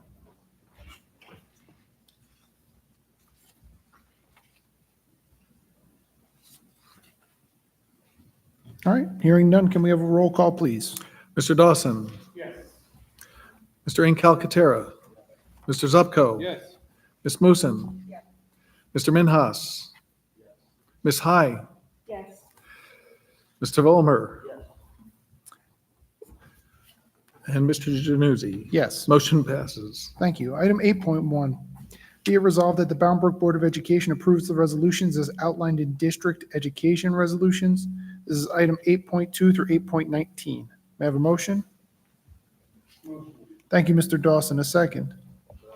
Thank you, Mr. Incalcaterra. Any discussion?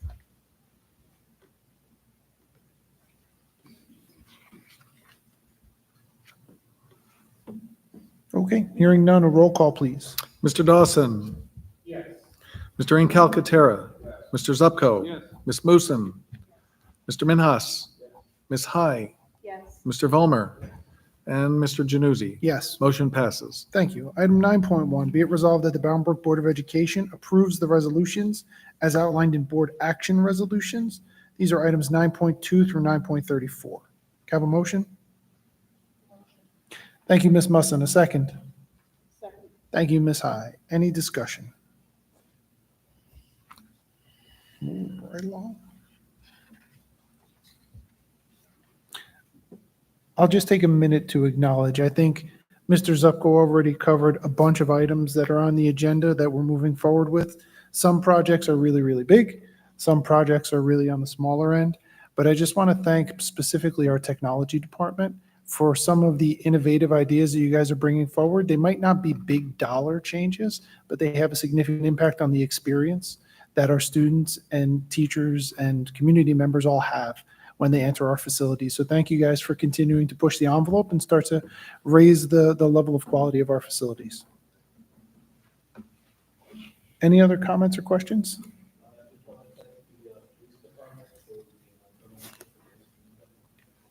Well said. All right, unless there are any other comments, Mr. Gorski, a roll call, please. Mr. Dawson. Yes. Mr. Incalcaterra. Yes. Mr. Zupko. Yes. Ms. Moosen. Yes. Mr. Minhas. Yes. Ms. High. Yes. Mr. Volmer. Yes. And Mr. Januzzi. Yes. Motion passes. Thank you. We are up to other matters to come before the board, which I have not received. So we are on to item 11, which is new business. Any of the members want to raise or discuss anything at this time? Now is your Mrs. High. I have quick, and it's kind of old new business, but just to let you know that the Alumni Association is moving forward with the trophy cases, and they're going to be meeting June 2nd. I think they already discussed with Berto. They're meeting to look at the old case and see what they're doing with the new case, but they're really excited about moving along with this. And also, interviews for scholarships are very soon. So we're just looking forward to that. That's great. Thanks Okay. very much, Sue. Any other new business items? All right. We are open to the public for discussion, which again, seeing no members of the public, we will move on to item 13.1. Be it resolved that the Bound Brook Board of Education enter executive session as allowed by NJSA 10:4-11 for the purposes listed in the agenda, including numbers 1 and 8. So, Mr. Juicy, just real quick, based on something that came up, I think we should add number 7 as well. Thank you very much. So items 1, 7, and 8. May I have a motion? Thank you, Mr. Incalcatera. A second? Second. Thank you, Mr. Zupko. All in favor? Aye. We are adjourned to executive.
here.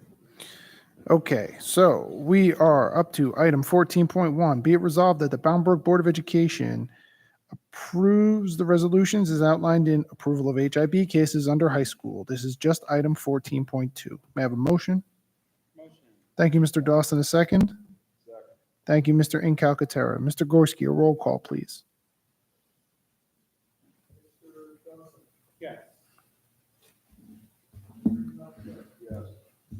Yes. Yes. Yes. Thank you. Item 15.1, be it resolved that the Bound Brook Board of Education approves the resolutions as outlined in approval of HIB cases under middle and elementary schools. This is item 15.2. May I have a motion? Thank you, Mrs. High. A second. Thank you, Ms. Musson. Mr. Gorski, a roll call. Yes. Yes. Yes. Yes. Thank you. We have now exhausted the agenda, and I will entertain a motion to adjourn. Thank you, Mr. Dawson. A second from Mrs. High. All in favor? Aye. We are adjourned.